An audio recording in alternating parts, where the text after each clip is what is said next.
Hello friends, and welcome to Escaping the Mouse with your host, me, Breck Roll. Alright, I got a little project I want to do in the garage today. This is something I've been thinking about for a while, and today we're going to buckle down and do it. Let me show you what I have in mind.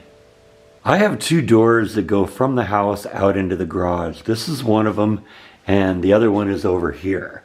Now, my house in California also had a door that went out into the garage, and there was a little safety mechanism that was added to it. It was a self-closing hinge, so that the door, when you go through it, the door would automatically close and slam behind you. The point behind it was that you wanted to be able to close the door in a solid way, make sure it closed completely, so that any carbon monoxide fumes that built up out here when you move your car in didn't leak into the house, because carbon monoxide can be kind of a bad thing. It's not a particularly healthy thing, and you don't want it getting into the house. And this house doesn't have any self-closing mechanisms on these doors. So what I want to do is install them on both of these doors. Now, there's two ways that we can do this. One, they've got these little piston things that basically attach to the door jamb and attach to the door. And I actually have one of them on my front screen door that closes the screen door automatically. And I'll show you what that looks like. Now, one of the options there is to accomplish this is this little piston thing. This is something I have on the screen door. And basically what happens when you open the door, the piston pulls the door closed. And I considered doing that, but the problem is the doors in this house are kind of small, a little bit short, and I'm concerned about having one of these on there might create something that can bump my head on when I go under it. So I kind of voted against this in favor of something else, and let me show you what that something else is. This is the kind of thing I had on my doors in my garage in California.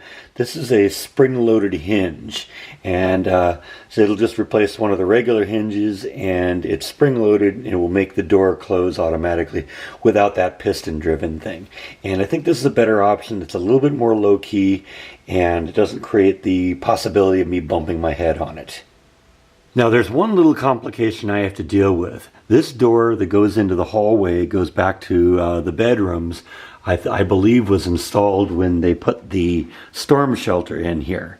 And they wanted an easy access from the house to the storm shelter, especially from the bedrooms. And in the old way, if they left the old door there, so you'd have to go all the way through the house, all the way through the kitchen to get to this other door over here. And I think they decided to add this second door onto the house at some point, probably when they installed the storm shelter, to create easy access to it.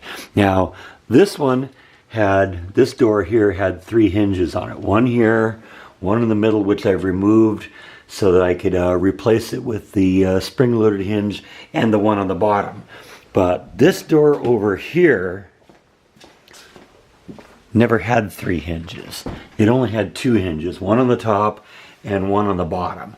So I'm going to have to replace or add a second hinge or a third hinge onto this door here. That's going to be a little bit more complicated. On the one on this door over here, all I have to do is replace it. And so I actually took the hinge off, brought it with me to Home Depot, and bought a hinge that's the same size. And this one should be fairly easy. It should just be a matter of installing the new hinge, screwing it into place, and we should be done on this one. But this door over here, I'm actually going to have to cut the hinge into the door a little bit. I've never done this before, but I've seen it done before, and I'm pretty confident that I can get this worked out. So that's what our process is for today. So I'm going to start with the easy one. And like I said, I bought two hinges. This one here has what they call a 5/8 inch radius on the curve here, which is the same exact radius that was on the hinge I removed. So this hinge should easily be installed in there. This one, however, like I said, I'm going to go in there with a chisel and chisel out the gap in the door and in the door jamb in order to make that fit in there. That one's going to take a little bit longer, but we're going to install both of these today. So when I removed the hinge from the door that had the middle hinge, I noticed there was a whole big variety of different types of screws in there. Fortunately, this new hinge comes with replacement screws, so we're going to use all the new replacement screws because honestly, this screw here, and there's 3 or 4 of them that are like this, just aren't long enough. They're not going to have enough meat to fit in there, so it's actually going to be a good thing to replace it with longer screws. It's going to make it a little bit stronger and a little less likelihood that somebody's going to be able to break into the house through this door on this garage. And there's one other thing I noticed in this store that I'm going to have to deal with on these hinges, and that is that the screw holes aren't exactly perfectly lined up. So I'm going to have to drill new holes for all of this. Because you notice it's you got one on the right, then one on the left, then one on the right, one on the left. Whereas on this one you got one kind of in the middle, one on the right, or one in the middle, one on the left, one on the left, and then one on the middle. So like I said, we're going to have to drill new holes, but other than that, the hinge is about the same size and it should work pretty well. So a little bit of extra work, but it shouldn't be too bad. And the truth is, drilling new holes isn't necessarily a bad thing, because since I'm going to be putting new screws into it, that's going to help a lot in terms of making sure everything remains nice and strong. So I got the first hinge installed. This is the one that goes out into the garage closest to the bedrooms, right next to the storm shelter. Now, one of the cool things about this is you can adjust the tension. That was one of the things I didn't like about the one I had in the house in California. You couldn't. And there were actually 2 of these hinges on the door going into the garage there, and they actually slammed the door so hard that it cracked the drywall around there. And I had my CD rack right next to it, and it actually would knock CDs off the shelf because the door would slam so hard. So I've set the tension right now. Basically, there's just a little pin that goes into this hole. I got an Allen wrench in there right now just to kind of hold it into place so I can find what the right tension is. And I think I've set the tension pretty good right now. The door, you open it all the way up and it slams pretty well on its own. And even if you only open the door maybe 2/3 of the way, it's still got enough tension that it closes the door all the way. So that's good. Now that I've got it kind of set the way I want it, there's a little pin that sticks in there and it will hold that tension forever. So I'm going to stick that pin in and then we're going to move on to the next door. Alright, so I've installed that pin. Now it just slides in there and holds it in place. If I decide at some point I want a little bit more tension so the door closes a little harder, I can do that too. I also made another decision. These are the screws here that came with the hinges. It's about 1 inch long, and I decided to actually replace them with these screws. These are about 3 inches long, and so it's going to dig into the wood a lot further and it'll provide a lot more strength. So I thought that was a good move to do, and we got this first one done, so let's move on to the second one. Now I've decided, since I'm going to have to actually do a little chisel work on the frame and on the door itself, that it actually sort of made sense for me to take the door off the hinges. It's going to get it out of the way, make it a little easier to work. And I think probably what I'll end up doing, instead of chiseling on the door itself, is that I may actually just get in here with a router and route out the hole for the hinge. But the one here, I'm not going to be able to do it because I have this little lip here that's going to get in the way of the router. So what I'm going to have to do is chisel that out, and that'll take a little bit of time. But we're going to start by installing the hinge on this part first and get it chiseled out so we can get the hinge to go down below the level of the wood as we need to, and hopefully get this thing fit into place.